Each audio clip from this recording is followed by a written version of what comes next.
High deer, আসসালামু আলাইকুম। প্রিয় ভার্সিটি খ ভর্তিচ্ছু শিক্ষার্থী বন্ধুরা, তোমাদের সবাইকে স্বাগতম আজকে আমাদের সাবজেক্ট হ্যাক্স ইংলিশটাতে। সো পুরা টপিকে যাওয়ার আগে কিছু কথা বলবো আমি। তুমি যদি ভার্সিটি খ বা বিভাগ পরিবর্তন করো, তাহলে কোন কোন ভার্সিটি তুমি পরীক্ষা দিতে পারবা। দেখতে পাচ্ছ এখানে ঢাকা ভার্সিটি, সাথে জাহাঙ্গীরনগর আছে, রাজশাহী, জগন্নাথ, খুলনা, চট্টগ্রাম, কুমিল্লা, জিএসটি গুচ্ছ, অনেকগুলো ইউনিভার্সিটি একসাথে আছে এখানে। তারপর যে শাহজালাল সাস্ট যেটা বলি, আর হচ্ছে বিউপি। গত বছর জিএসটিতে শাহজালাল, কুমিল্লা, খুলনা, তারপর হচ্ছে জগন্নাথ, ওরা ছিল আর কি জিএসটিতে। গত বছর তারা জিএসটি থেকে বের হয়ে এসে আলাদাভাবে অটোনোমাসলি তারা পরীক্ষা নিচ্ছে আর কি। তো প্রথমত যদি আমরা দেখি, এই যে এতক্ষণ যাবত যে ইউনিভার্সিটিগুলো দেখলাম, সেই ইউনিভার্সিটিতে ইংলিশ পার্টটুকুর মধ্যে এমসিকিউ বা রিটেন কত মার্কের কী কী আসে সেটা চলো একটু দেখি। ঢাকা ইউনিভার্সিটিতে বিতে দুটা স্লট, দুটা টাইপ সেট, দুটা প্যাটার্নের পরীক্ষা হয়, একটা হচ্ছে এমসিকিউ, একটা হচ্ছে রিটেন। তো এমসিকিউতে 15 মার্ক, আর হচ্ছে রিটেন হচ্ছে 20। এখানে পাস মার্কের একটা ব্যাপার স্যাপার আছে, একটু পরে আমি যাচ্ছি ঢাকা ইউনিভার্সিটিতে। তারপর অন্যান্যগুলো যদি দেখি, জাহাঙ্গীরনগরে দেখতে পাচ্ছি বি, সি, C1 এইসব তিনটা ইউনিটে এমসিকিউতে হচ্ছে 20 বিতে, আবার সি ইউনিটে এমসিকিউতে 15, আবার C1-এর মধ্যে এমসিকিউতে 10। জগন্নাথে বি ডিতে এখানে এমসিকিউ রিটেন দুইটাই আছে। এমসিকিউতে দেখতে পাচ্ছি 8, আর রিটেন হচ্ছে 16। ডিতে হচ্ছে এমসিকিউতে 8, রিটেনে 16। রাজশাহী ইউনিভার্সিটিতে এমসিকিউ হচ্ছে 35, 35টা এমসিকিউ 100-এর মধ্যে। চট্টগ্রামে 3টা ইউনিট, একটা হচ্ছে বি, একটা হচ্ছে B1, একটা হচ্ছে ডি। 3টি ইউনিটের মধ্যে আমি যদি এমসিকিউ দেখি 30, 25 আর হচ্ছে 30, ইংলিশের রেঞ্জটা এরকম নাম্বারের। কুমিল্লা বিশ্ববিদ্যালয়ে 100 মার্ক, সে এমসিকিউতে 25, মানে 1/4 মার্ক দেখা যাচ্ছে থাকতেছে ইংলিশে। খুলনাতে এমসিকিউ এবং রিটেন দুইটাই আসে, এমসিকিউতে 20 আর রিটেনে হচ্ছে 25। সাস্ট 80 মার্ক টোটাল, এর মধ্যে এমসিকিউ হচ্ছে 15। বিউপিতে দুইটা ইউনিট আছে, একটা হচ্ছে FASS, একটা হচ্ছে FSSS, দুইটা। তো সেখানেই দেখতে পাচ্ছি এখানে ইংরেজি কত আছে, ইংরেজি নাম্বার 40টা এমসিকিউ। আর জিএসটি যে গুচ্ছ প্রায় 18-19টা ইউনিভার্সিটি একসাথে আছে, সেখানে এমসিকিউ হচ্ছে 35। এখানে একটা কথা আছে, এই যে জিএসটি গুচ্ছতে যারা বি ইউনিটে পরীক্ষা দিবে, মানে মানবিকের যেটা, এখানে 1 and 1B কেবলমাত্র মানবিকের শিক্ষার্থীরাই জিএসটি গুচ্ছর পরীক্ষা, মানবিকের পরীক্ষা দিতে পারবে। যারা সায়েন্স থেকে বিভাগ পরিবর্তন করে ঢাকা ভার্সিটিতে পরীক্ষা দিতে পারবা বিতে, সায়েন্স থেকে আবার কোথায় জিএসটি গুচ্ছের মধ্যে তোমার সায়েন্সে শুধুমাত্র এই ইউনিটে দেওয়া যাবে, বি বা সিতে দেওয়া যাবে না। তার মানে অন্য কোন ইউনিট তুমি পরীক্ষা দিতে পারো, বিভাগ পরিবর্তন করতে পারবে না কোথায়, জিএসটি গুচ্ছর যেটা আছে। তেমনই যদি ব্যবসায় শিক্ষা বা সি ইউনিটে যারা আছে, ওরা কেবলমাত্র জিএসটির মধ্যে সি ইউনিটই পরীক্ষা দিতে পারবে, তারা এতে অথবা বিতে, মানে বিজ্ঞান বা মানবিকে পরীক্ষা দিতে পারবে না। কিন্তু ঢাকা ইউনিভার্সিটি সেটা কিন্তু ওপেন। তো ঢাকা ইউনিভার্সিটির কথা যদি একটু বলে, তখন তো আমি একটু বললাম অন্যান্য ইউনিভার্সিটি মার্ক সব কিছু। ঢাকা ইউনিভার্সিটিতে যারা এই ইউনিট, আই মিন সায়েন্সে যারা আছে, তারা বিতে পরীক্ষা দিতে পারবে, সিতে পরীক্ষা দিতে পারবে। যারা বি ইউনিট আছে, আচ্ছা, আর যারা এতে আছে তারা তো এতে পরীক্ষা দিতেই পারবে, এতে তো দিতেই পারবে, এতে দিতে পারবে, বিতে দিতে পারবে, সিতেও দিতে পারবে। আর যারা বিতে আছে তারা তো বিতে দিতেই পারবে, বি মানে হচ্ছে মানবিক, এ হচ্ছে সায়েন্স, আর সি হচ্ছে ব্যবসা শিক্ষা যেটা বলি। বিতে পরীক্ষা দিতেই পারবে, আবার সিতেও দিতে পারবে, আবার এতেও দিতে পারবে। আবার যারা সি ইউনিটে আছে ঢাকা ভার্সিটির, তারা তো সিতে পরীক্ষা দিতেই পারবে, ব্যবসা শিক্ষা যারা আছে তারা। তারপর আবার এটা বি ইউনিটে পরীক্ষা দিতে, মানবিকে পরীক্ষা দিতে পারবে, আবার এই ইউনিটে সায়েন্সেও পরীক্ষা দিতে পারবে। তোমার সব ডোর ওপেন কোথায়, ঢাকা ইউনিভার্সিটির ক্ষেত্রে। কিন্তু বি ইউনিটের মধ্যে একটা বড় একটা ঝামেলা আছে, মোটামুটি 5টা স্টেপ তোমার পার হওয়া লাগে পাস করার জন্য আর কি। তো চলো গত বছরের সার্কুলার যদি একটু দেখি। একটু আগে তোমাকে বললাম আমি অনেক কিছু কথাবার্তা আছে, আমি আমার মতো করে একটু যদি বলি। ঢাকা ভার্সিটি ধরো এটা তুমি, তো এটা হচ্ছে এমসিকিউ, আর এটা কি, এটা হচ্ছে ধরো রিটেন। এটা খুবই ইম্পর্ট্যান্ট, এটা জানাটা অনেক গুরুত্বপূর্ণ। হ্যাঁ, কারণ মেইন কিছুদিন পরে তোমার কি হবে, অ্যাডমিশন জার্নিটা শুরু করবা কিছুদিন পরে, এই মাসের শেষে বা আগামী মাসের শুরুর দিকে। তখন তার আগে কিন্তু জানা উচিত আমার স্ট্রেংথ বা উইকনেস কোথায় আছে সেটা জেনে তারপর সেই অনুযায়ী অ্যাপ্রোচ করা। তো এমসিকিউতে তুমি জানো 3টা পার্ট থাকবে। ডিউবির কথা যদি বলি, একটা হচ্ছে তোমার বাংলা, একটা হচ্ছে ইংলিশ, একটা হচ্ছে জিকে। ঠান্ডা মাথায় ব্যাপারগুলো বুঝো কি বলি। তো বাংলাতে কত, এমসিকিউতে কত থাকবে, এমসিকিউতে 15, ইংলিশে এমসিকিউতে কত, তাও 15, আর জিকেতে এমসিকিউতে কত, 30। তাহলে ইন টোটাল কত, 15, 15, 30 আর 30 কত, 60।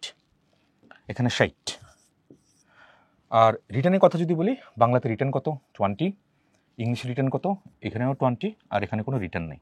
তারপরে ইন টোটাল এখানে যদি কত 40, তাহলে 60 এবং 40 কত ইন টোটাল আমার 100। এই হচ্ছে আমার 100 মার্কের এক্সাম ঢাবি বি ইউনিটের আর কি। এখানে একটু ঝামেলা আছে, তো প্রত্যেকটা সাবসেকশনে আমার ইন্ডিভিজুয়ালি পাস করা লাগে। আবার রিপিট করতেছি, প্রত্যেকটা সাবসেকশনে তোমার ইন্ডিভিজুয়ালি পাস করা লাগে। যেমন ঢাকা ভার্সিটি গত বছর যদি আমি ক্রাইটেরিয়াগুলো দেখি, এটা গত বছরের যে সার্কুলারটা ছিল সেখান থেকে নেওয়া। খেয়াল করে দেখো কি বলছে, জেনারেল ইংলিশ না, আগে বাংলায় দেখি।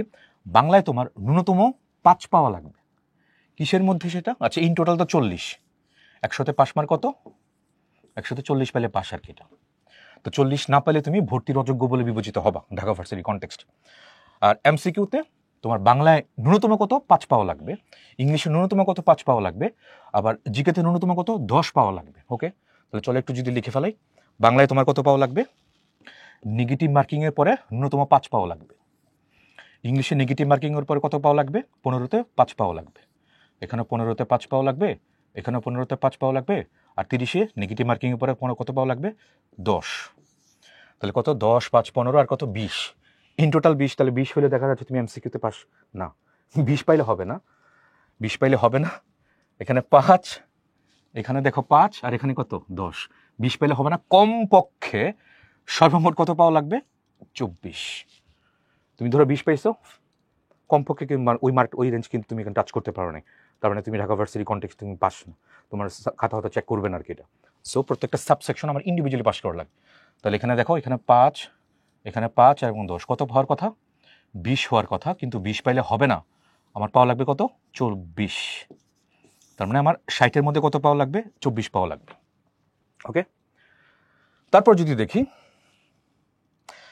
পরীক্ষার্থীকে লিখিত, আচ্ছা এখন যদি আমি এই মার্কগুলো পাই, কত 24 পাইলাম, 24 পাইলেই কি আমার খাতা চেক করবে? না। দেখতে পাচ্ছি এখানে দেখো কি লিখছে, নির্ধারিত আসন সংখ্যার সর্বোচ্চ 5 গুণ শিক্ষার্থী। আমি যদি বলি অ্যারাউন্ড 3000 সিট, তাহলে 3×5 কত? 15, বাই 15,000 স্টুডেন্টের তোমার রিটার্ন খাতা চেক করবে, সবার খাতা কিন্তু চেক করবে না। তার মানে দেখা যাচ্ছে তুমি পাস করলেও তোমার খাতা চেক নাও হইতে পারে। তুমি যদি সেই প্রথম 15,000-এর মধ্যে না থাকো, তোমার রিটার্ন খাতা চেক নাও হইতে পারে। সো এটা 4 একটা ব্যারিয়ার। আচ্ছা, তো তুমি ধরো সেই 15,000-এর মধ্যে ঢুকে গেছো, তারপর পরীক্ষার্থীকে লিখিত পরীক্ষা অংশে ন্যূনতম 11 নাম্বার পাওয়া লাগবে। এর মধ্যে বাংলায় মিনিমাম 5 পাওয়া লাগবে, আবার ইংলিশে মিনিমাম 5 পাওয়া লাগবে। তাহলে চলো দেখি আমরা এটা। 20 কত? মিনিমাম 5, আর এখানে কত? 20-এ এখানেও মিনিমাম 5। তাহলে 5 কত? 10 হওয়ার কথা, কিন্তু 10 পেলে হবে না। তো কত পাওয়া লাগবে? 10 না পেয়ে কত পাওয়া লাগবে? 11 পাওয়া লাগবে এখানে, তাই না?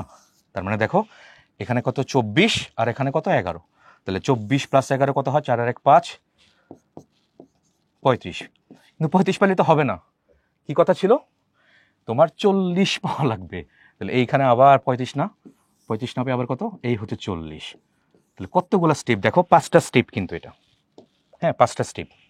তাহলে প্রথমত যেখানে একটা মিনিমাম মার্কের একটা রেঞ্জ আছে, এটা 1, তারপর হচ্ছে এটা 2, হ্যাঁ, তারপর এটা হচ্ছে 3, তারপর 5 5 10 পেলে হবে না, তারপর কত? এটা হচ্ছে 4, এবং ফাইনালি কত? 35 না, এই 35 না হলে একদম পুরো কত? 40 পাওয়া।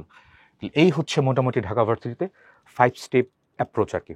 5টা সাবসেকশন, 5টা স্টেপে তুমি যদি এখানে পাস করো, তাহলে বলা যাচ্ছে তুমি ঢাকা ভার্সিটি কনটেক্সটে বি ইউনিটের যে কনটেক্সট, সেখানে তুমি সাবজেক্ট পাওয়ার যোগ্য হইতে পারো আর কি। এটা ওরকম মেরিট পজিশন যদি প্লেস পেয়ে যাও, তাহলে তোমার সাবজেক্ট পেয়ে যাবো আর কি। এটা এতগুলা তো অনেকগুলা কিন্তু ব্যারিয়ারটা খুব ভালো করে আবার শুনো, এটা কয়েকবার দেখো। আবার এটা বিশেষভাবে উল্লেখ্য যে এমসিকিউ এবং রিটেন উভয় পরীক্ষায় মিলিয়ে সর্বমোট কত পাওয়া লাগবে? 40 পাওয়া লাগবে। এমসিকিউ আর হচ্ছে রিটেন দুটোতে মিলিয়ে তোমার কত? 40 পাওয়া লাগবে। 35 পাইলে আবার, আমি একটু আগে দেখাচ্ছি না, 35 পাইলে কিন্তু আবার হবে না। আশা করি ব্যাপারটা বুঝছো এটা। আবার একটু রিক্যাপ করি। দেখো, বাংলাতে এমসিকিউতে কত? 15, ইংলিশ এমসিকিউতে কত? 15, জিকেতে এমসিকিউ কত? 30। তাহলে ইন টোটাল কত? 60। তো 60-এর মধ্যে তোমার মিনিমাম 5 পাওয়া লাগবে। নেগেটিভ মার্কিংয়ের পরে মিনিমাম ইংলিশে 5 পাওয়া লাগবে, জিকেতে 30-এর মধ্যে নেগেটিভ মার্কিংয়ের মধ্যে 10 পাওয়া লাগবে। তাহলে 10 5 15 আর 5 কত? 20। কিন্তু 20 পাইলে তো হবে না, কত পাওয়া লাগবে? 20 পাইলে হবে না, কত পাওয়া লাগবে? 24 পাওয়া লাগবে। 60-এর মধ্যে 24 পাওয়াই লাগবে তোমার পরবর্তী সেকশন তোমার রিটার্ন খাতা চেক করার জন্য। আবার একটা কথা আছে, ওই প্রথম 15,000-এর মধ্যে থাকা লাগবে। প্রথম 15,000-এর মধ্যে না থাকলে যে 5 গুণ আসন সংখ্যার 5 গুণ, তাহলে নাহলে তোমার খাতা চেক করবে না। Okay fine. তারপরে ধরো তোমার ঢোকা এমসিকিউতে ধরো পাস করে গেলে, প্রথম 15,000-এর মধ্যে ঢুকলা, তারপরে চলে আসবে রিটেন। রিটেনের মধ্যে বাংলায় রিটেন আসে, ইংলিশে রিটেন আসে। বাংলায় 20, ইংলিশে 20। মিনিমাম কত পাওয়া লাগবে? 5 পাওয়া লাগবে। এখানে মিনিমাম 5 পাওয়া লাগবে। তাহলে 5 5 10 পেলে তো হবে না, কত মিনিমাম আমার 11 পাওয়া লাগবে, 1 মার্ক বেশি। এখানে দেখতে পাচ্ছি আমি 1 বেশি, হ্যাঁ 10 আর 1 11, 1 বেশি। আর এখানে কত? 20, এখানে 4 বেশি। তাহলে 4 আর 1 5 বেশি, কিন্তু এখানে আবার ইন্ডিভিজুয়ালি আবার 5 বেশি। দেখছো অবস্থা? অনেকগুলা স্টেপ, সাব স্টেপে তোমার এখানে কি করা লাগবে? পাস করা লাগবে। সুপ্রিয় ব্যাপারটা আশা করি ভালো করে বুঝছো। এটা এর মধ্যে কোনো একটা স্টেপে তুমি যদি যে ডেজার্ট, যে একটা রেঞ্জ, যে একটা বার সেট করে দিছে, ওই বার তুমি যদি স্পর্শ না করে টাচ করতে না পারো, তাহলে ফেল। ওইখানেই ফেল, ওইখানে তোমার জার্নি কিন্তু ends. So Dhaka varsity contact একটু কঠিন বি ইউনিটে, অন্যান্য ইউনিভার্সিটি কম্পারিজনে আর কি এটা। ঠিক আছে, তাহলে ঢাকা ভার্সিটির পাস মার্কের কথাবার্তা একটু ভালো করে বলে দিলাম। এবার চলো আমরা ইংলিশ যেই এমসিকিউতে আছে, এমসিকিউতে কী কী টপিকে তোমার অ্যাপ্রোচ করা লাগবে সেটা একটু দেখি। বিগত 10 বছরের প্রথমত আমি দেখতে পাচ্ছি এখানে বেসিস সেন্টেন্স স্ট্রাকচার, এটা খুবই গুরুত্বপূর্ণ। এটা ঢাকা ভার্সিটি, রাজশাহী ইউনিভার্সিটি সিইউতে এতবার আসছে। এটা এতবার আসছে, তুমি ফ্রিকোয়েন্সি দিয়ে আসলে ইংলিশটা চেক করো না বা জাজ করো না। আমি একটু কথা বলি, অনেকে হয়তো বিগত বছরের প্রশ্ন অ্যানালাইসিস করে দেখে এইগুলোতে আসছে। তো আমি একটা কথা বলবো, ইংলিশে আসলে কোশ্চেন অ্যানালাইসিস করে ওরকম আসলে ফায়দা পাওয়ার সম্ভাবনা খুব কম। কারণ তুমি হয়তো দেখতেছো এটা বেশিবার আসছে, এটা ফ্রিকোয়েন্সিটা অনেক বেশি। দেখা যাচ্ছে ভর্তি পরীক্ষাকে দেখা যাচ্ছে সবচেয়ে লোয়ে যেটা ছিল কম, ওইখান থেকে প্রশ্ন দিয়ে দিস, এবং এরকম খুব বেশি হচ্ছে। সো এটা আমি বলবো যে জেনারেলাইজ করা আসলে ওরকম দরকার নাই। মোটামুটি টপিক যা আছে সবগুলা বেশি বেশি করেই পড়তে হবে। কম বেশি সবগুলা, যেগুলো কম আসে বা বেশি আসে সবগুলো ভালো করে দেখতে হবে। আর এটা তো বেসিক সেন্টেন্স স্ট্রাকচার, যদিও এখানে ফ্রিকোয়েন্সি এত বেশি নাই, বাট তারপর এটা অনেক গুরুত্বপূর্ণ। কারণ যে কোনো সেন্টেন্স তুমি রিটেন তো লিখতে হবে, কোনো প্যারাগ্রাফ লেখা লাগবে। তো রিটেন করতে গেলে বা রিটেন লিখতে গেলে সেখানে বাক্য রচনা করতে হবে। আবার আলাদা করে 5টা শব্দ দেয়, 5টা শব্দ দেয়। ঢাকা ভার্সিটি ডিইউতে আবার বাক্য রচনা করতে আসে। আবার রাজশাহীতে না, তোমার কোথায় জগন্নাথে প্যারাগ্রাফ রাইটিং আসে, খুলনাতে প্যারাগ্রাফ রাইটিং আসে। হ্যাঁ, সো রিটেনের মধ্যে কিন্তু সেন্টেন্স বানানো বা সেন্টেন্স মেকআপ করা, তো বেসিক সেন্টেন্স স্ট্রাকচার জানা এটা খুবই ইম্পর্টেন্ট। তো এটা খুব ভালো করেই পড়তে হবে। এটা সব কিছুর জন্য গোড়া এটা। তারপর যদি দেখি নাউন আর ডিটারমিনার, ইংলিশে ভালো করতে হলে এমসিকিউতে বলো বা রিটেনে বলো, দুইটা জিনিস এখানে মাস্ট। আমি একটু যদি জেনারেলাইজ করি কথা বলি, কি ইংলিশের কথা যদি বলি, দুইটা কথা। প্রথমত তোমার এখানে কি জানা লাগবে? Person speech detection, POS short করে লিখলাম, ডিটেকশন। এটা খুব ভালো করে জানা লাগবে। যতগুলো পার্সন স্পিচ আছে তুমি টার্গেট নাও, এটা টেক্সট বুক যেটা আছে, টেক্সট বুকের এরকম কোনো নুক অ্যান্ড কর্নার, এরকম কোনো লাইন টাইন যেন বাদ না থাকে। প্রত্যেকটা শব্দ তোমাকে যদি কেউ ধরে যে বলো তো ভাই এই শব্দটা বাপ, ওই কোন শব্দটা, এই শব্দটা কোন পার্ট অফ স্পিচ, তুমি যখন কনফিডেন্টলি উইথ এক্সপ্লেনেশন তুমি দিতে পারো, ওই তোমার গোথ্রুটা তোমার জানা লাগবে এখানে, এটা পার্সন স্পিচ ডিটেকশনের কনটেক্সটে।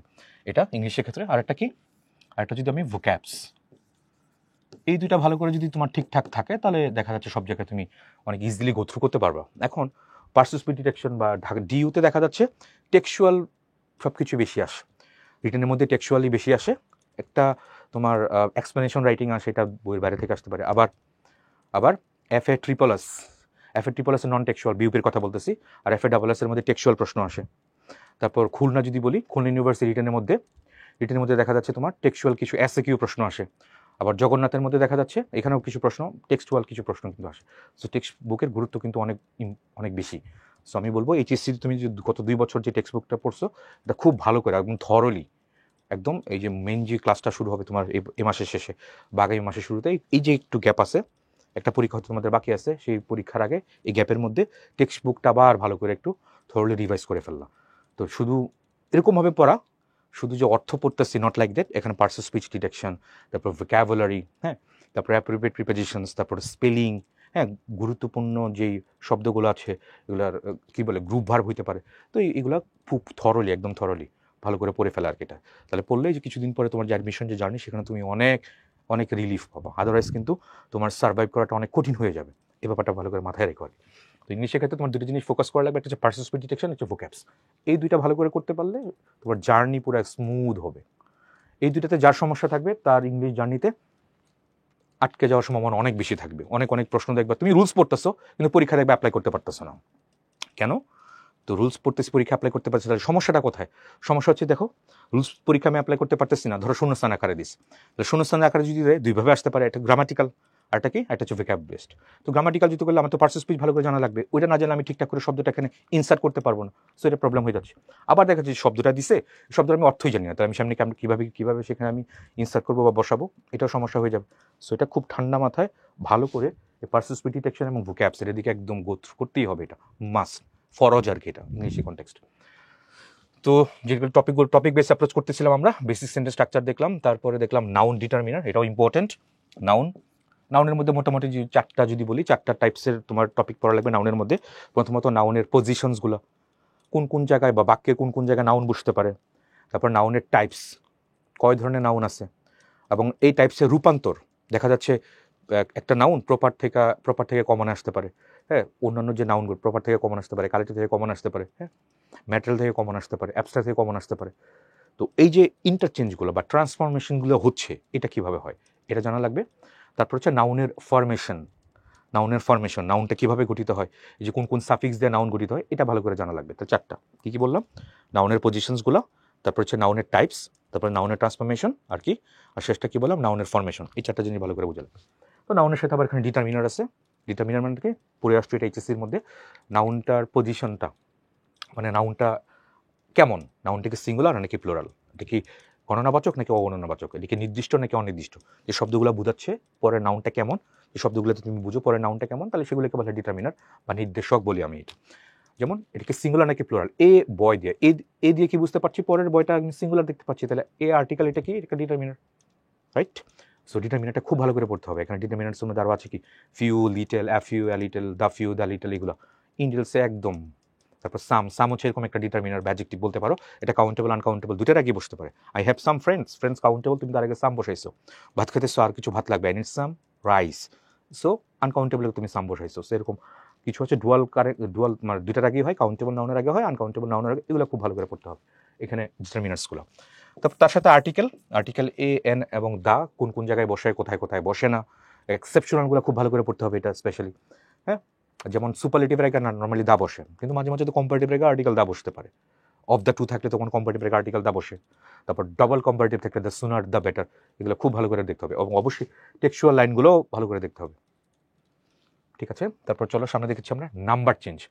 নাম্বার দেখতে পাচ্ছি রাজশাহী সিইউ বা জেএসটিতে একটু ফ্রিকোয়েন্সি একটু কম, কিন্তু নাম্বার দেখা যায় আলাদাভাবে হয়তো আসে না, এটা সিঙ্গুলার কি এটা প্লুরাল কি, কিন্তু সেন্টেন্স কারেকশনের মধ্যে কিন্তু এগুলো আসতে পারে।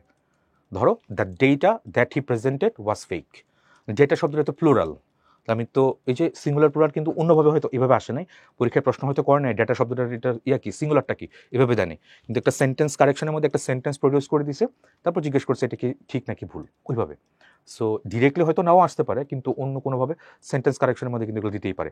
আবার এই যে কয়েকটা জায়গার কথা বললাম যেখানে রিটার্ন আসে, জগন্নাথের কথা বললাম, খুলনার কথা বললাম, সেখানে কিন্তু সেন্টেন্স কারেকশন আসে, বাক্যের মধ্যে বিভিন্ন ধরনের ভুল টুল থাকে, সে ভুলের মধ্যে দেখলাম আমি দেখা যাচ্ছে নাম্বার চেঞ্জের ভুল করে দেয়। যেমন 10 oxes were grazing in the field, তো অক্সের প্লুরাল কি অক্সেস তো না, অক্সেন। তো এই নাম্বার চেঞ্জগুলো একটু এক্সেপশনাল, যে নাম্বার চেঞ্জগুলো এগুলো একটু ভালো করে দেখতে হবে এখানে, একটু নাম্বার চেঞ্জের ক্ষেত্রে। জেন্ডার, একটা ফ্রিকোয়েন্সি দেখো খুবই কম, এত বেশি নাই, মোটামুটি এটা পুরোটি মেমোরাইজিং পার্ট, ম্যাসকুলিন আর হচ্ছে ফেমিনিন। তবে কিছু পার্সনিফিকেশন টাইপের আর কি, এটা যেমন যার তেজ আছে, শক্তি আছে, ক্ষমতা আছে, ডেথ, কোনো একবার মনে হয় আসছিল ডেথ কি ম্যাসকুলিন নাকি ফেমিনিন, শক্তিশালী, হ্যাঁ, মেরে ফেলে, যে কাউকে মেরে ফেলে, শক্তিশালী, পাওয়ারফুল, এখানে ম্যাসকুলিন বলা লাগছে এটাকে। The moon shines at night, রাতের বেলা চাঁদ উঠে, তাহলে এখানে রাতের কনটেক্সটে কোমলতা বা সজীবতা, ওই কনটেক্সটে তোমার মুনটাকে কি বলতেছে, মুনটাকে এখানে ফেমিনিন বলতেছে। সেরকম পার্সন, ওরকম কাউকে পার্সন এক্সপ্রেস করাটাকে সেটা পার্সনিফিকেশন। দেখবো আমরা ফিগার অফ স্পিচের মধ্যে, আমরা যখন মেইন ক্লাস যখন শুরু হবে তখন হয়তো মেইন ক্লাসের মধ্যে আমরা ফিগার অফ স্পিচের মধ্যে হয়তো দেখবো এটা। তো নাম্বার চেঞ্জ হচ্ছে জেন্ডার অল্প করে বললাম, কেমন কি করতে হবে। তারপরে যদি দেখি প্রোনাউন অ্যান্ড অ্যান্টিসিডেন্ট, আগে তো নাউন ছিল, এখন প্রোনাউনের ক্লাসিফিকেশনগুলো খুব ভালো করে দেখতে হবে, মোটামুটি 8টা বা 9টা ক্লাসিফিকেশন একদম থরলি ভালো করে বুঝতে হবে, হ্যাঁ। তারপর স্পেশালি তোমার রিলেটিভ প্রোনাউনের, আমি যে বিগত বছরের প্রশ্ন দেখলাম, খুলনার কথা যদি বলি, আর হচ্ছে জগন্নাথের কথা বলি, সেখানে দেখলাম যে সেন্টেন্স কারেকশনের মধ্যে দিচ্ছে, সেখানে কি আসছিল, সেখানে হু আর হুমের ব্যবহার দিয়ে কিন্তু প্রশ্ন আসছে এটা। সো রিলেটিভ প্রোনাউনের হু আর হুমের ব্যবহারটা এটা খুব ভালো করে জানা লাগবে, সাথে অন্যান্য যে প্রোনাউনের যে ব্যবহারগুলো, এগুলো খুব ডিটেলসে থরলি জানাই লাগবে। পার্সোনাল প্রোনাউনে যদি বলি যে 1 2 3 2 3 1, এগুলো যেটা বলতেছি আর কি, এটা ইন ডিটেলসে সব ভালো করে পড়তে হবে, এখন বাদ দেওয়া যাবে না। তারপর অ্যান্টিসিডেন্ট মানে হচ্ছে পূর্বপদ। আমি কোনো একটা বাক্য লিখতেছি, এখানে প্রোনাউনের ভুল আছে। আমি যে বাক্যটা, সে for example he went there to catch her কিছু একটা, বা they went there to catch his কিছু একটা, দে এর সাথে তো হিজ হয় না। আবার হি বলতেছো, তারপর তার সাথে তুমি পজিটিভ অ্যাডজেক্টিভ হিসেবে তো হিজ মানে হার ইউজ করতে পারো না। সো আগের যে নাউন বা আগের যে প্রোনাউন আছে তারপরে যে শব্দটা থাকবে পূর্বপদের সাথে ম্যাচ করতে হবে। তো অ্যান্টিসিডেন্ট ব্যাপারটাও গুরুত্বপূর্ণ, এটাও দেখতে হবে। এটা সেন্টেন্স কারেকশনে বা শূন্যস্থান পূরণে বা প্রোনাউনের যে প্রশ্ন সেখানে এটাও দেয় আর কি। এটা ভালোই ফ্রিকোয়েন্সি দেখতে পাচ্ছ এটাতে, 2, 1, 8, 16। রাজশাহীতে দেখো অনেক দিছে, এটা 16, 7, 1, ভালোই ফ্রিকোয়েন্সি এটাতে আছে, প্রোনাউন আর প্রোনাউনের অ্যান্টিসিডেন্ট। তারপর যদি দেখি ভার্ব আর এটা টাইপস, ডিউতে এত বেশি ইম্পর্টেন্ট এটা না, কিন্তু ভার্ব তো বুঝতেই পারছো একটা বাক্যের গোড়া, বাক্যের মেইন উপাদান কোনটা, ভার্ব। ভার্ব না হলে তো বাক্যই হয় না। তোমার রিটেনের মধ্যে বাক্য লেখা লাগবে, তারপর প্যারাগ্রাফের মধ্যে বাক্য লেখা লাগবে, সেন্টেন্স কারেকশনের মধ্যে বাক্য দেখা লাগবে। তো সব কিছুতেই তোমার ভার্ব লাগা লাগবে। ইন্ডিভিজুয়াল হয়তো ভার্বের টাইপস ওইভাবে আসে না, বাট ভার্বের টাইপসগুলো ভালো করেই জানা লাগবে এখানে। ট্রানজিটিভ কি, ইনট্রানজিটিভ কি, ফাইনিট কি, নন ফাইনিট কি, লিঙ্কিং ভার্বটা কি জিনিস, হ্যাঁ এরকম। তারপরে যদি দেখি এখানে পজিটিভ আর হচ্ছে লিঙ্কিং, একটু আগে লিঙ্কিং বললাম, পজিটিভ ভার্ব আছে, ভার্ব পজিটিভের সাথে আরেকটা ভার্ব সাবজাংটিভ। তো কিছু কিছু এক্সেপশনাল কি এক্সক্লুসিভ কিছু ভার্ব আছে, ভার্বগুলো ভালো করে পড়তে হবে। পজিটিভ আছে, সাবজাংটিভ আছে, লিঙ্কিং আছে, গ্রুপ ভার্ব তো মুখস্থ করাই লাগতেছে এটা।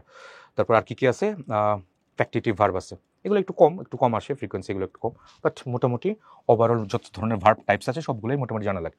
কারণ ডিইউতে হয়তো কম আসে, কিন্তু অন্যান্য জায়গাতে দেখা যাচ্ছে আসে এটা। সো একটু ভালো করে এখানে ফোকাস করতেই হবে।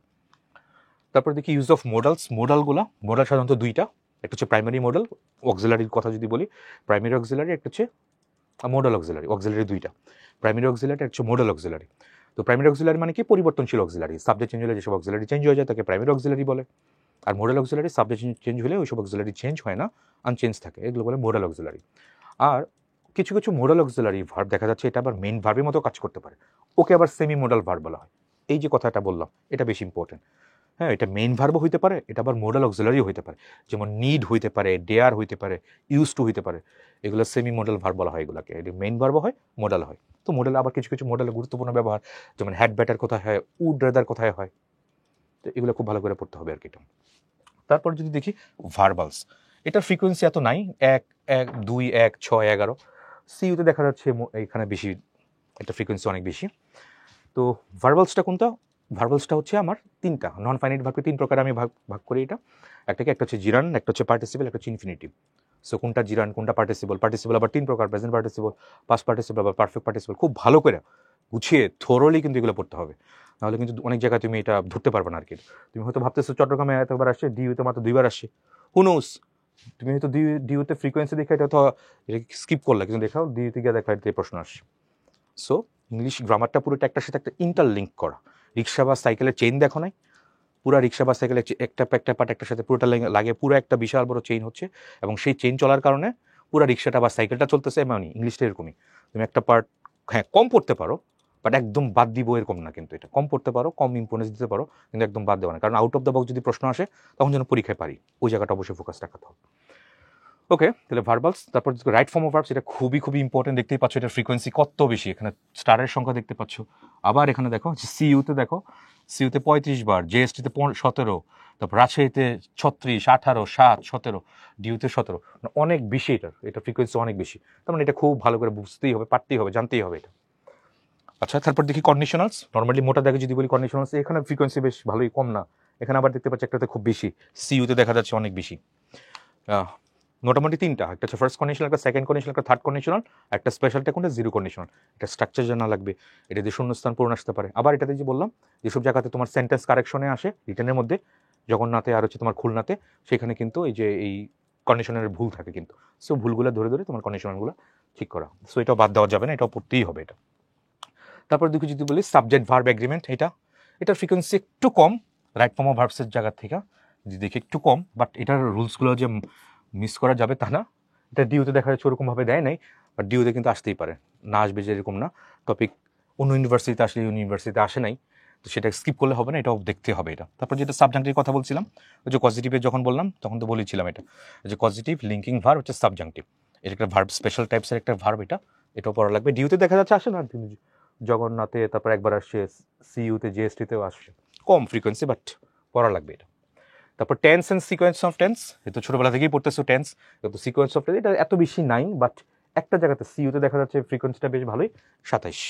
এটাও টেন্স কত নর্মালি তো তিনটা, প্রেজেন্ট পাস্ট আর হচ্ছে ফিউচার, এই তিনটা আবার প্রত্যেকটা 4টা করে একটা ব্রাঞ্চিং আছে, তো 3 4 কত 12, 12টা খুব ভালো করে দেখতে হবে। তারপর এখানে সিকোয়েন্স অফ টেন্স, একটা বাক্যের মধ্যে যে সেম টেন্সই হবে, নট লাইক দ্যাট। এখানে দেখা যাচ্ছে কনজাংশন থাকে, কনজাংশন আগে একটা পার্টে একটা টেন্স থাকে, পরে কনজাংশনের পরে যে পার্ট সেখানে আরেকটা টেন্স থাকে, তো সিকোয়েন্সটা কেমন পরিবর্তন হচ্ছে এইটাও ভালো করে বুঝতে হবে, জানতে হবে। সিন্সের, স্পেশালি সিন্সের কথা, তারপর অ্যাজ ইফ বা অ্যাজ এগুলো পড়ে আসছে অনেকটা, হ্যাঁ। তারপর হচ্ছে লিস্টের আগে একটা থাকে, পরে একটা থাকে, তো যে চেঞ্জ মানে টেন্স কিন্তু সেম থাকতেছে না, চেঞ্জ হচ্ছে in course of go through in course of কনটেক্সটে চেঞ্জ হচ্ছে, কিন্তু এটা change and sequence of tense এটাও খুব ভালো করে বুঝতে হবে, এটাও পড়তে হবে আর কি এটা। তারপর যদি কি অ্যাডজেক্টিভ আর ডিগ্রি অফ কম্পারিজন, এটা অ্যাডজেক্টিভের এটা ফ্রিকোয়েন্সি একটু কম, কিন্তু সিইউতে দেখা যাচ্ছে 20, অনেক বেশি, আর অন্যান্য জায়গাতে একটু কম। তো এখানে অ্যাডজেক্টিভে দেখা যাচ্ছে অ্যাডজেক্টিভের পজিশনগুলো জানা লাগবে, কোন কোন পজিশন অ্যাডজেক্টিভগুলো বসে, তারপর অ্যাডজেক্টিভের টাইপস রকম, আবার একাধিক অ্যাডজেক্টিভ যদি একসাথে আসে এটার একটা পজিশনিং আছে, এটা একটা প্লেসমেন্ট আছে, এটা একটা অর্ডার আছে, অর্ডারটা জানা লাগবে এখানে এটা। তারপর ডিগ্রি অফ কম্পারিজনের মধ্যে যে ছোটোবেলা যেগুলো পড়তা, ডিগ্রি অফ কম্পারিজনের মধ্যে যে পজিটিভ, কম্পারেটিভ, সুপারলেটিভ, আবার কিছু কিছু ইরেগুলার একটু পজিটিভ, কম্পারেটিভ, সুপারলেটিভ এগুলো আসে, যেমন ব্যাডের কম্পারেটিভ হচ্ছে ওর্স, আর সুপারলেটিভ হচ্ছে ওর্স্ট, তারপর হচ্ছে গুড, বেটার, বেস্ট, এরকম ইরেগুলার যেটা ইআর বা ইএসটি দিয়ে যে সুপারলেটিভ ডিগ্রি বা কম্পারেটিভ ডিগ্রি যে হয়, এগুলো না, একটু ব্যতিক্রমগুলো আউট অফ দ্য বক্স, এগুলো কিন্তু এখানে দেখা যাচ্ছে অ্যাডমিশন রেটগুলোতে বেশ ভালোই আসে, তবে সংখ্যাটা এত বেশি না, একটু কম। তারপর যদি কি অ্যাডভার্ব আর ইনভার্সন, ইংলিশ গ্রামারে অনেক স্টুডেন্টসের সবচেয়ে বড় একটা প্রবলেমের জায়গা হচ্ছে কি অ্যাডভার্ব, কারণ এটা হচ্ছে এটা এত একটা ভার্সেটাইল একটা পার্সেল স্পিচ, এটা পার্সেল স্পিচ তো 8টার মধ্যে 3টাকে মডিফাই করে না, নাউনকে, প্রোনাউনকে আর হচ্ছে ইন্টারজেকশনকে মডিফাই করে না, আর বাকি সব পার্সেল স্পিচকে মডিফাই করে। ইভেন অ্যাডভার্ব তার নিজেকেও মডিফাই করতে পারে, একটা অ্যাডভার্ব আরেকটা অ্যাডভার্বকে মডিফাই করতে পারে এটা। সো এই কারণে এটা তো বেশি ইম্পর্টেন্ট, এটা খুবই ভালো করেই পড়া লাগবে। এখানে কী কী জানা লাগবে, আমার অ্যাডভার্বের ক্লাসিফিকেশনগুলো জানা লাগবে, মোটামুটি অ্যাডভার্বের পজিশনটা জানা লাগবে, হ্যাঁ, অ্যাডভার্বের পজিশন, তারপর হচ্ছে টাইপস বা ক্লাসিফিকেশন এটা জানা লাগবে, তারপর অ্যাডভার্ব কাকে কাকে মডিফাই করে এটাও খুব ভালো করে বুঝতে হবে, জানতে হবে এখানে এটা। তারপর যদি অ্যাডভার্বের সাথে একটা গুরুত্বপূর্ণ সেটা হচ্ছে ইনভার্সন, ইনভার্সন হচ্ছে উল্টানো, উল্টে যায় আর কি এটা। তো শব্দটা হয়তো একটু নতুন মনে হইতে পারে, কিন্তু প্যাটার্নটা তুমি কিন্তু ছোটোবেলা থেকে পড়ে আসছো, ছোটোবেলা থেকে এই অর্থে বলতেছি যে কত 8 9 থেকে তুমি এগুলো পড়ে আসতেছো, যেমন হার্ডলি বা স্কার্সলি দিয়ে বাক্য রচনা করতাম না, no sooner had we reach the station বাক্য রচনা করতাম না, তো নো সোনার যে হ্যাড উই যে দিতাম বাক্যের শেষে তো আমি ফুল স্টপ দিতাম, এখানে প্রশ্নবোধক দিতাম না, তো কেন হইলো এরকম, এটা কী কারণে হইলো, এটা উল্টে গেল কেন, সাবজেক্টের আগে যে ভার্বটা চলে আসলো, কিন্তু বাক্যের শেষে তো প্রশ্নবোধক দেই নেই, তো উল্টালো কেন, এইসব নেগেটিভ অ্যাডভার্ব দিয়ে বাক্য যে শুরু হইলো, ইনভার্সনটাও ভালো করে দেখা লাগবে, জানা লাগবে এটা। শুধু ইনভার্সন যে নেগেটিভ অ্যাডভার্ব দিয়ে শুরু হয় বাক্যটা সেখানে হয়, নট লাইক দ্যাট, এটা ছাড়াও তো ইনভার্সন হইতে পারে, ইন্টারগ্রেটিভ সেন্টেন্সে ইনভার্সন হয়, হেয়ার বা দেয়ার দিয়ে বাক্য শুরু হইলে এখানেও তো ইনভার্সন হয়, হেয়ার বা দেয়ার দিয়ে পরে যে আমি যে ভার্বটা ইউজ করি, এই ভার্বের সাবজেক্ট কই থাকে, হেয়ার দেয়ার তো সাবজেক্ট না, হেয়ার দেয়ারের পরে যে ভার্বের পরে থাকে সেই সাবজেক্টটা, যেমন দেয়ার ইজ এ বয়, তাহলে এ বয়টা, এটা কার জন্য আসছে, বয়ের জন্য আসছে, কিন্তু হেয়ার বা দেয়ারের জন্য এখানে আসে নাই। সো ইনভার্সন বিপরীত, ইনভার্সন যে উল্টে যাচ্ছে বাক্যটা, বাক্যের প্যাটার্ন যেরকম থাকে নর্মালি সাবজেক্ট থাকে, ভার্ব থাকে, অবজেক্ট বা এক্সটেনশন এরকম থাকে না, উল্টে ইনভার্সনের মধ্যে কেউ উল্টে যাচ্ছে, ভার্বটা আগে চলে আসে সাবজেক্টের আগে, তারপরেও আমি বাক্যের শেষে ফুল স্টপ দিচ্ছি, প্রশ্নবোধক দিচ্ছেন, তো ইনভার্সনটাও জানা লাগবে এটা। তারপর চলে আসে অ্যাগ্রিমেন্টস, এটা সাবজেক্ট ভার্ব অ্যাগ্রিমেন্ট না, এটা হচ্ছে অ্যাফার্মেটিভ অ্যাগ্রিমেন্ট, একটা নেগেটিভ অ্যাগ্রিমেন্ট, দুইটা অ্যাগ্রিমেন্ট আছে, দুইটা হাবাচক বাক্যকে তুমি একসাথে করবা, দুইটা হাবাচক বাক্য একসাথে করা যায়, একটা সো দিয়ে করা যাবে, একটা অলসো দিয়ে করা যাবে, টু দিয়ে করা যাবে, আরটা কি দুইটা নাবাচক বাক্য আমি একসাথে করব, কিভাবে করা যেতে পারে, নাইদার দিয়ে করা যেতে পারে, নর দিয়ে করা যেতে পারে, আইদার দিয়ে করা যেতে পারে, সো এগুলো অ্যাডভার্ব, এই কারণে এখানে অ্যাগ্রিমেন্টটা এখানে অ্যাড করা আছে, এটা একটু আনকমন, বাট পরীক্ষা কিন্তু বেশ ভালোই আসে, দেখো 2 এখানে সিইউতে অনেক বেশিবার আসছে দেখা যাচ্ছে, সো বাদ দেওয়া যাচ্ছে না, ফ্রিকোয়েন্সি দিয়ে তুমি যদি জাজ করো, তুমি দেখো যেটা সবচেয়ে কম আসে তুমি হচ্ছে একটু পড়োই নেই এটা, কিন্তু দেখা যাচ্ছে সেখান থেকে প্রশ্ন আসে, এরকম হয়েছে কিন্তু অনেকবার। সো একদম এক্সক্লুসিভলি যে আমি এটার উপরেই যে ফ্রিকোয়েন্সি দেখে এটা পড়বো, নট লাইক দ্যাট, তবে হ্যাঁ একটা বেশি পড়তে পারে, একটা কম পড়তে পারে, বারবার বলতেছি কিন্তু কথাগুলো। তারপর যদি বলি প্রিপজিশন আর হচ্ছে অ্যাপ্রোপ্রিয়েট প্রিপজিশন, প্রথমত প্রিপজিশন আর হচ্ছে প্রিপজিশন, প্রি মানে হচ্ছে পূর্বে, আর পজিশন মানে হচ্ছে অবস্থান, তো প্রিপজিশনের বেশ কয়েকটা টাইপস আছে, সব টাইপস মুখস্থ না করলেও কিন্তু অ্যাপ্রোপ্রিয়েট প্রিপজিশন এটা কিন্তু মুখস্থ করা লাগে, মেমোরাইজিং পার্ট, এটা মোটামুটি টেক্সচুয়াল, টেক্সট থেকে আগে টেক্সট বুকটা ভালো করে পড়ো, কারণ দেখা যাচ্ছে বিগত বছর আমি ঢাকা ভার্সিটি কন্টেক্ট যদি বলি, তুমি ভোকাবুলারি কথাই বলো, স্পেলিংয়ের কথাই বলো, তো বাক্য রচনার কথাই বলো, অ্যাপ্রোপ্রিয়েট প্রিপজিশন কথা বলো, হ্যাঁ সবগুলো তোমার টেক্সট থেকে আসে, সো টেক্সট বুকটা খুব ভালো করে একদম থরলি 2 বছর যে টেক্সট বুকটা ছিল একটা খুব ঢাকা ভার্সিটির জন্য খুব ভালো করে এটা পড়তেই হবে মাস্ট। এটা প্রথম এবং ফার্স্ট অ্যান্ড ফরমোস্ট প্রথম কন্ডিশনটা হচ্ছে এটা। তাহলে প্রিপোজিশন আর চ্যাপ্টার প্রিপারেশন এগুলো মিলে দেখতে পাচ্ছ একদম পুরো ফ্রিকোয়েন্সি পুরো ভরপুর, 14, 11, 11, 31, 29, 13 অনেক বেশি। সো এটা মেমোরাইজিং পার্টের মধ্যে আপনার প্রিপারেশনটা একদম ভালো করে মুখস্থ করে ফেলতে হবে টেক্সট বুক থেকে আগে শুরু করো এটা। তারপর টেক্সট বুক শেষ হয়ে গেলে আমাদের প্রিপারেশন বুক যেটা আছে যেখানে আমরা দিচ্ছি সেখান থেকে তুমি নন টেক্সচুয়ালগুলো পড়ে ফেলতে পারো আর কি। এটা আগে টেক্সট বুকটা করতে হবে। তারপর আসি কনজাংশনের একটু ফ্রিকোয়েন্সি কম, ডিউতে কম দেখা যাচ্ছে, জেএনইউতে কম, তারপর জগন্নাথেও কম, জাহাঙ্গীরনগরে একটু আছে বেশি ভালোই, রাজশাহী ইউনিভার্সিটি আবার চিটাগংয়ে দেখা যাচ্ছে বেশি। এই তো কনজাংশন। তাহলে প্রিপোজিশন ভার্সেস কনজাংশন এটা ভালো করে আগে বুঝতে হবে, দুটো পার্থক্য জানা লাগবে। তারপর কোনখানে কোন একটা শব্দ প্রিপোজিশন হয়, আবার কোন একটা বাক্যের মধ্যে দেখা যাচ্ছে শব্দটা কনজাংশন হয়, এগুলো কিন্তু পরীক্ষায় আসে, ডিউতে পরীক্ষায় আসে। ধরো কোন একবার আসছিল নিচের কোন বাক্যটার মধ্যে বাট একটা প্রিপোজিশন, বা নিচের কোন বাক্যটার মধ্যে বাট প্রিপোজিশনের ব্যবহারটা ঠিক আছে এরকম, বা নিচের কোন বাক্যটার মধ্যে বাট একটা কনজাংশন হয় এরকম। সো প্রিপোজিশন ভার্সেস কনজাংশন এই পার্থক্যটা খুব ভালো করে ইন ডেপথে জানা লাগবে, বোঝা লাগবে। একই শব্দ প্রিপোজিশন হতে পারে, এটা কনজাংশন হতে পারে, এটা কিভাবে হচ্ছে সেন্টেন্সের অ্যাপ্লিকেশনটা কেমনে হয় এগুলো ভালো করে জানা লাগবে। তারপর লিঙ্কার্স আর হচ্ছে কানেক্টর, এটাও তো এইচএসসিতে ছিল, এসএসসিতেও ছিল। হ্যাঁ, তো দেখা যাচ্ছে অনেকেরই সমস্যা হয়। তো লিঙ্কার্স বা কানেক্টরস এটাও কিন্তু একটা পার্টস অফ স্পিচ। দেখো তুমি পড়ছো না এইচএসসিতে বাক্যের অন্তর্গত প্রত্যেকটা অর্থবোধক শব্দে কোনো না কোনো একটা পার্ট অফ স্পিচ।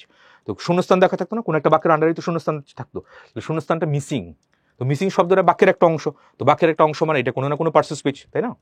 তো তুমি কানেক্টর বা লিঙ্কার 4টা পার্টস অফ স্পিচ হয় নর্মালি। এটা কি হয়, একটা হচ্ছে রিলেটিভ প্রনাউন আমরা কানেক্টর বা লিঙ্কার হিসেবে ইউজ করতাম, তারপর অ্যাডভার্ব কানেক্টর বা লিঙ্কার হিসেবে ইউজ করতাম, তারপর প্রিপোজিশন আর হচ্ছে কনজাংশন, এই 4টা পার্টস অফ স্পিচ। শুরুতে বলছিলাম কিন্তু কি বলছিলাম, যে ইংলিশটা পুরোটা আসলে দুইটা জিনিস, একটা হচ্ছে পার্টস অফ স্পিচ, একটা হচ্ছে ভোকাবুলারি। এই দুটো যার ভালো তার সব কিছুই ভালো। সো পার্টস অফ স্পিচের দিকে খুব ভালো করে ইন ডেপথে পড়তেই হবে, জানতেই হবে, জানাই লাগবে কোনটা কোন পার্টস অফ স্পিচের, হলে পরে জার্নিতে পরবর্তীতে খুব অসুবিধা হবে। ওকে, তাহলে লিঙ্কার বা কানেক্টর 4টা পার্টস অফ স্পিচের কথা বললাম। এটার ফ্রিকোয়েন্সি একটু কম, বেশি নাই, 5, 3, 2, 4 এত বেশি নাই দেখা যাচ্ছে। এটা ট্রান্সফরমেশন অফ সেন্টেন্স, ইয়েস, এটার ফ্রিকোয়েন্সি আমি যদি দেখি 1, 3, 6, 2।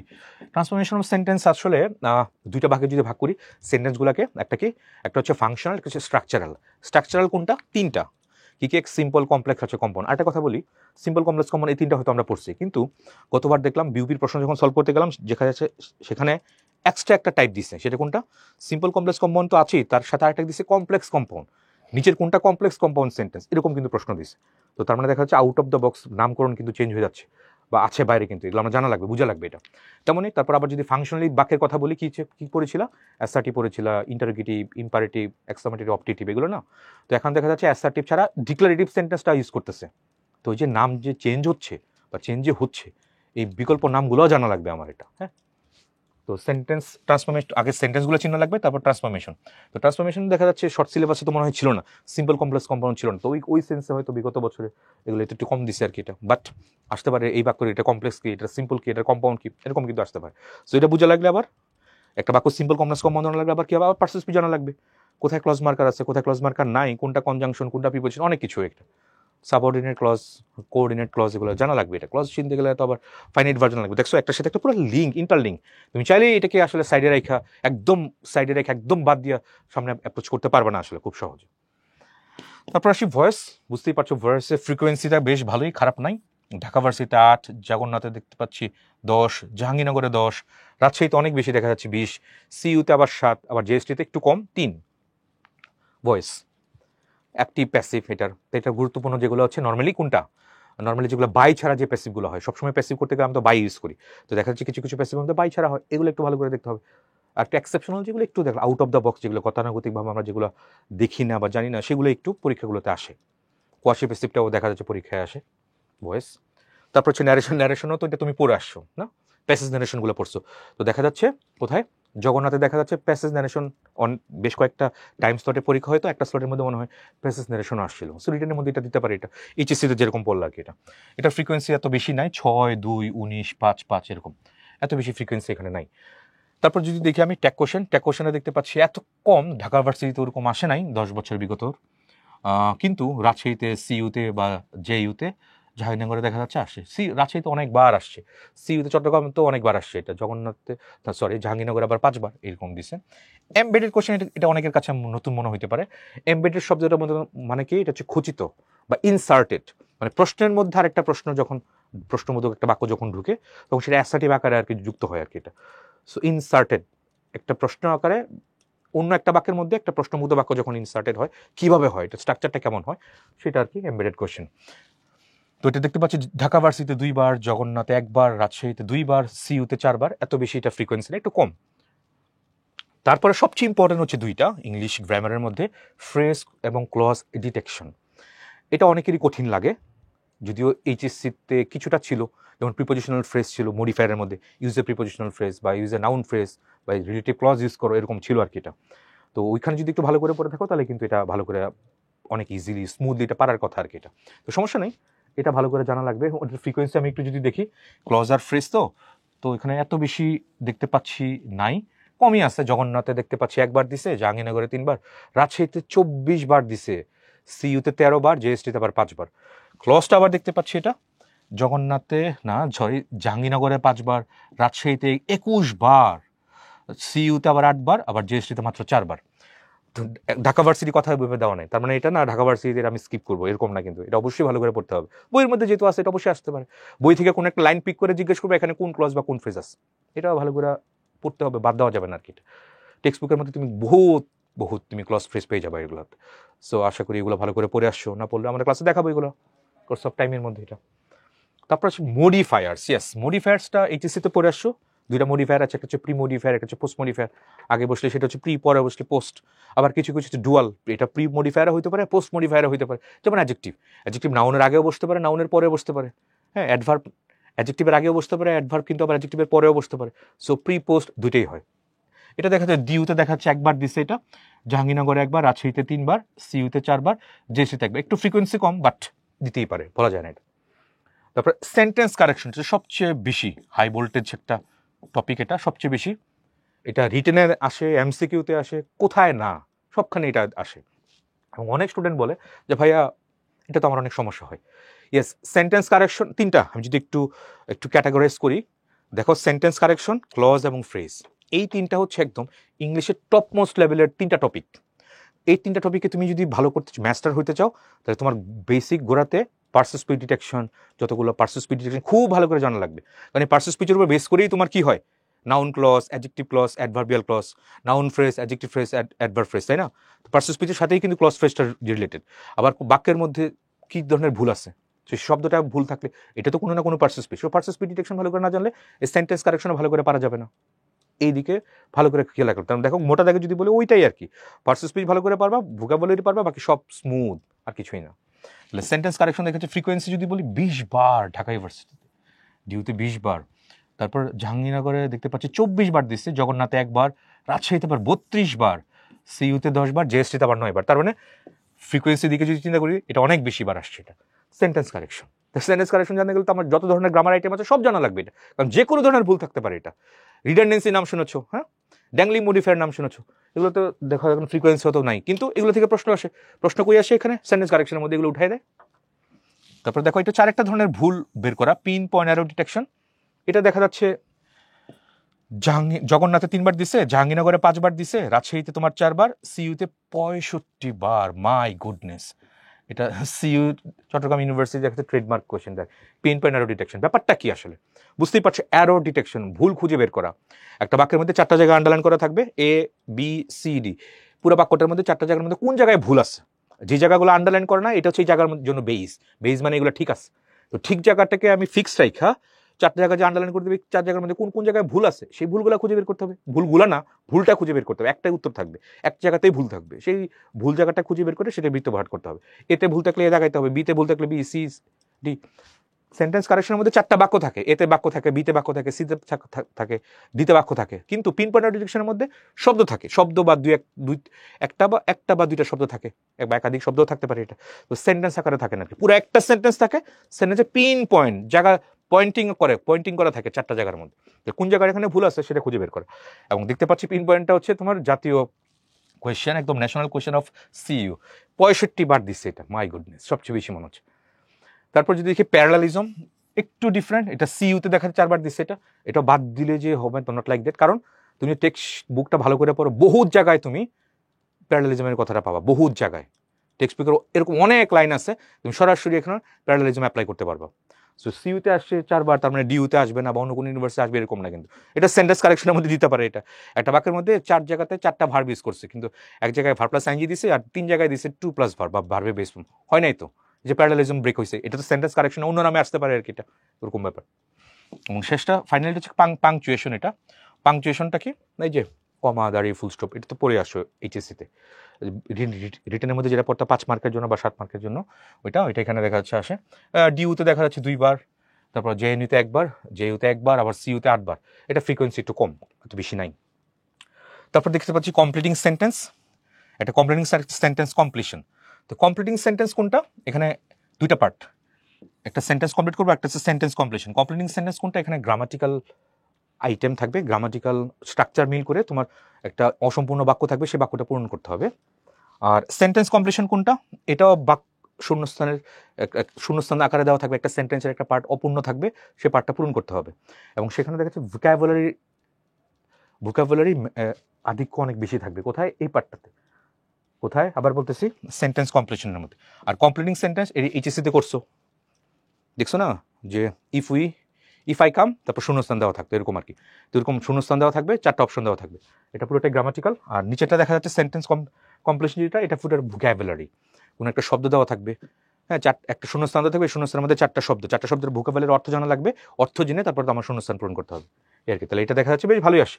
ডিউতে 17বার দিছে এটা, তারপর জগন্নাথে দেখতে পাচ্ছি 2বার, জাহাঙ্গীরনগরে 10বার, রাজশাহীতে 16বার, মাই গুডনেস, সিইউতে 51বার 51, আর জিএসটিতে মাত্র 1বার দিছে। এটা ফ্রিকোয়েন্সি বেসিস, এটাও ইম্পর্টেন্ট, বাদ দেওয়া যাওয়ার মতো না এসে আসলে এটা। তারপরটা 18 নম্বর দেখতে পাচ্ছি, ট্রান্সলেশন আছে, প্রোভার্ব আছে, ইডিয়মস অ্যান্ড ফ্রেজেস। এটার ফ্রিকোয়েন্সিটা সব জায়গাতেই আছে, মেমোরাইজিং পার্ট পুরোটাই দেখতে পাচ্ছি। এটা ডিউতে 21বার, জগন্নাথে তোমার 12বার, জাহাঙ্গীরনগরে 4বার, রাজশাহীতে 76বার দিছে এটা। তারপরে এটা কি, চিটাগং ইউনিভার্সিটিতে 48বার দিছে এটা, জিএসটিতে 5বার দিছে এটা। সো ফ্রিকোয়েন্সি দেখতেই বুঝতেই পারছো এটা মেমোরাইজিং পার্ট এটা কতটা ইম্পর্টেন্ট এটা। তারপরটা যদি বলি ভোকাবুলারি, মুখস্থ মেমোরাইজিং পার্ট, ডিউতে 26বার। তবে ডিউতে ভোকাবুলারি ম্যাক্সিমাম দেখা যায় টেক্সচুয়ালগুলি আসে, আর অন্যান্য জায়গাতে নন টেক্সচুয়াল থাকে, নন টেক্সচুয়াল আর কি বেশি অন্য জায়গাগুলোতে, ডিউতে টেক্সচুয়াল বেশি। মেমোরাইজিং পার্ট ফ্রিকোয়েন্সি দেখতেই পাচ্ছ, তো কেন 3 স্টার, সব সময় এটা পড়া লাগবে। তারপর ওয়ান ওয়ার্ড সাবস্টিটিউশন মানে কি, এক কথায় প্রকাশ, হ্যাঁ, এক কথায় প্রকাশ। যেমন উইডো মানে কি, বিধবা, যে নারী তার স্বামীকে হারাইছে, মানে স্বামী মারা গেছে আর কি। এটা এক কথায় প্রকাশ, বাংলা যেরকম পড়েছি না, ইংলিশে এরকম আছে। ওয়ান ওয়ার্ড সাবস্টিটিউশন, এটা মোটামুটি একটু মেমোরাইজিং পার্ট। ডিউতে 3বার আসছে দেখা যাচ্ছে এটা, জাহাঙ্গীরনগরে কতবার, 7বার, জগন্নাথে দেখতে পাচ্ছি 9বার, রাজশাহীতে 22, সিইউতে 54বার, মাই গুডনেস। দেখো এটা পুরোটাই মোটামুটি মেমোরাইজিং পার্ট, মুখস্থ করা লাগবে। ফ্রিকোয়েন্সি খারাপ না, বেশ ভালোই আসে এটা। তারপর ফাইনালি যদি দেখি এখানে সাফিক্স প্রিফিক্স দেখতে পাচ্ছি, এটা সাফিক্স প্রিফিক্স, এটাও 9-10-এ পড়ার কথা, 11-12 হয়তো ছিল না, 9-10-এ ছিল।